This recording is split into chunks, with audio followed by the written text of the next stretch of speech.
Sir ఇందాక మీరు ఒక మాట చెప్పారు, అందరిలో మిత్రత్వం చూస్తాను అని చెప్పి. మీకు మీకు కొన్ని గోల్స్ కానీ, లేకపోతే ఇంత సంపాదించాలి అని కానీ, లేదా ఇది డెవలప్ చేయాలి, ఇది కట్టాలి అని కానీ, లేకపోతే ఇందాక మీరు అన్నట్టు రికార్డ్స్ బ్రేక్ చేయాలి అన్నట్టు కానీ, రైట్. సో అలాంటి దాన్ని ఏమంటారు సార్, అలాంటి గోల్స్ అన్నీ కూడా మా అందరికి ఉంటాయి. అలాంటివి ఈఎంఐ రీచ్ అవ్వాలి, ₹1,00,000 ఈఎంఐ ఉంది, ₹2,00,000 సంపాదించాలి, ఇవన్నీ ఉంటాయి సార్ మాకు. అవునవును. లేకపోతే మిలియన్స్ దాటాలి వీడియో, అలాగే ఉంటాయి మాకు.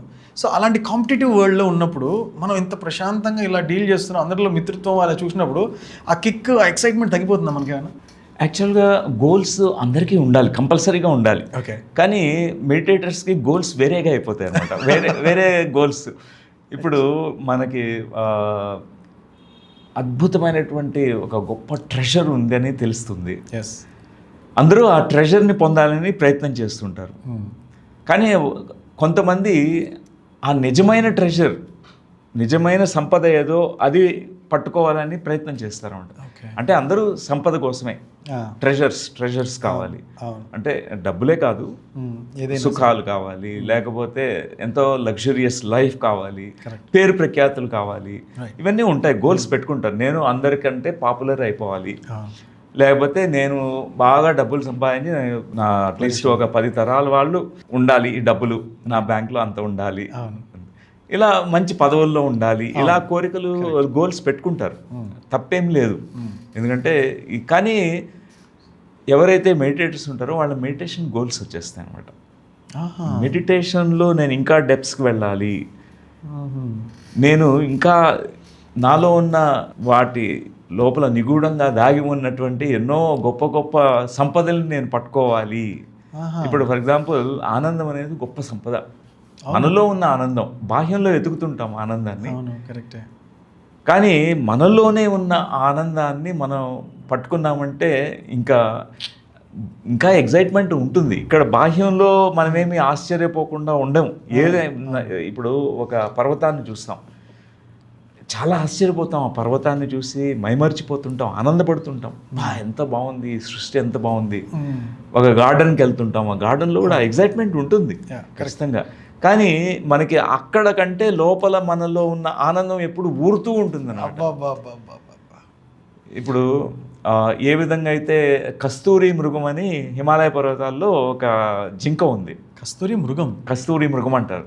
అంటే కస్తూరి అంటే ఒక విధమైన ఫ్రాగ్రెన్స్ని రిలీజ్ చేస్తుంది అన్నమాట. ఆ జింక ఏంటంటే అనుకుంటుంటుందంట, ఎక్కడో మంచి స్మెల్ వస్తుంది, మంచి స్మెల్ ఎతుకుతూ ఉంటుందంట. కానీ ఫైనల్గా తన దగ్గరే ఉంది అనేది తనకు తెలుసుకోలేకపోతుంది. కానీ తెలుసుకున్నవాడు యోగి, తెలుసుకున్నవాడే ఒక ఆత్మజ్ఞాని. మనందరం అంటే మేమందరం కస్తూరి మృగాలే. అయితే మనమంతా కస్తూరి మృగాలమే. మీరు వేరు సార్. అందరి ప్రయాణం ఒకటే అనమాట. ఫైనల్గా మనం అంతా మనలో ఉన్నటువంటి ఆ గొప్ప ఆ జ్ఞానస్థితిని, మన ఏనుగు కుంభస్థలాన్ని కొట్టాలి అంటారు. కొడితే ఏనుగు కుంభస్థలం కొట్టాలి. ఇప్పుడు డబ్బులు మనం సంపాదించిన, ఆ డబ్బులు సంపాదించిన తర్వాత ఏంటి అంటే మన ఆనందం కోసమే. డబ్బులు సంపాదించేది ఆనందం కోసం. పెళ్లి చేసుకుని పిల్లలు పుట్టించాలన్నా అది కూడా ఆనందమే. ప్రతి ఒక్కటి ఆనందం కోసమే, సంతోషం కోసమే. అవి మనలోనే పొందగలము. ఇవన్నీ కూడా ఏదైతే బాహ్యంలో చూడగలుగుతున్నామో అన్నీ మనలో ఒక యోగీశ్వరుడు పొందుతాడనమాట. సార్ నాకు మీరు చెప్తే కొంచెం భయం వేస్తుంది సార్. కొంత మెడిటేషన్ వైపు అట్రాక్షన్ ఆకర్షితులం అయ్యాం అనుకోండి, ఇవన్నీ వదిలేసి అందరూ అటు వెళ్ళిపోతే ఇంకా సూపర్ మార్కెట్లు పెట్టేది ఎవరు, థియేటర్లు పెట్టేది ఎవరు, అందరూ ధ్యాన మార్గంలో వెళ్ళిపోతే ఏంటి సార్ పరిస్థితి? అవన్నీ కూడా కావాలి కదా సార్. అవి కూడా ఉండాలి. ఇప్పుడు తన్ను తాను తెలుసుకున్నవాడు ఇవన్నీ కూడా టేకప్ చేశారనుకోండి, సినిమా తీశారనుకోండి, ఆ సినిమా సూపర్ హిట్టే. అంతే. ఏ పని చేసినా ఒక మాస్టర్ పీస్ అవుతుంది. ఎందుకంటే వాళ్ళు ఏ స్థితి నుంచి చేస్తున్నారంటే బయట బాహ్యంలో ఆశించి కాదు, ఒక ఆశయంతో చేస్తారనమాట. ఈ సినిమా ఎంతోమంది కోట్ల మందిని ప్రభావితం చెయ్యాలి, ఈ మెసేజ్ అందరికీ అందించాలి.